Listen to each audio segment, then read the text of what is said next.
I'm Tazmen. Logan. And we perform and play with Roots of Thought.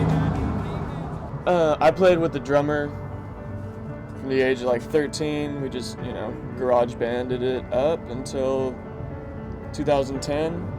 Last year of high school. Met Taz last year of high school, and then I started writing when I was 14, and then when I met them, I guess I just felt like singing was going to be my place, and that's what they were looking for at the time. Throughout the years, I just kept trying and kept taking lessons. I didn't take choir when I was younger or anything like that, so I felt like I had a lot of catching up to do.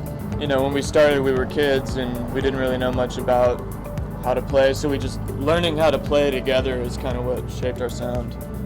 On this car ride, we're going to come up with a band name. So in that, 45 to an hour long round trip, we just kept pumping out the names, and we eventually just settled on Roots of Thought.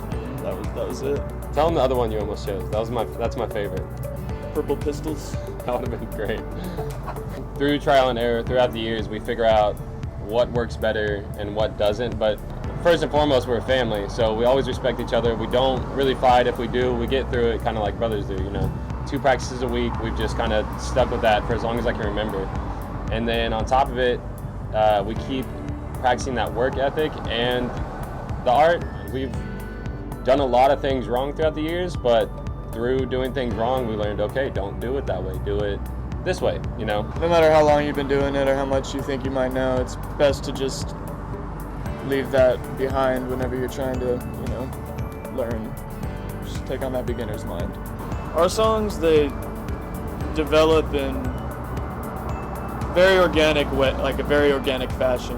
I think the best ones happen quickly, and some of the painstaking ones, I don't know, maybe it's because maybe the sort of effortlessness comes through, and I feel like those ones are sort of like, they aren't necessarily your own. It's almost like you plucked them out of the air.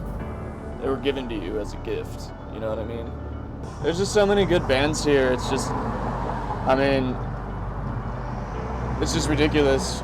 Count Tutu, Brujo Roots, Weston Horn, Smoochie Wallace, Carlton Heston, Oceanaut, Branjay, Neo-Romantics, Damien Shade. Oh yeah, anything Nathan Wright touches. Go check those guys out if you want to get a little bit of an idea of how broad the spectrum of genres and how eclectic our music scene really is, because it's crazy just how many bands there are that are freaking awesome, almost said.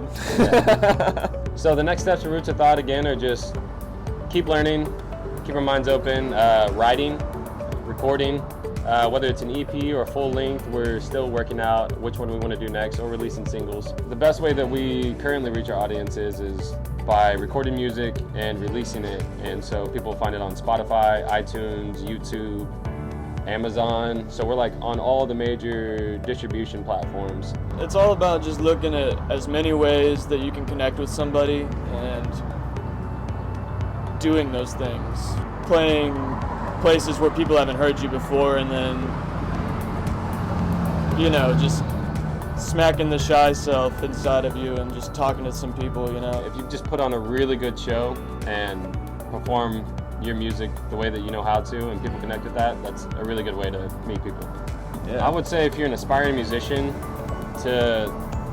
there's so many things that you can do every day, every week, from finding a mentor, taking lessons, reading books, practice 30 minutes a day.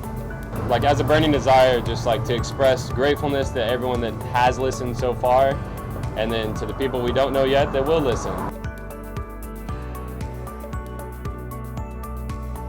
The audience should know this, that even though I said, to look at me when we're interviewing, Tazmen can't help but look right at the lens. All right, so Roots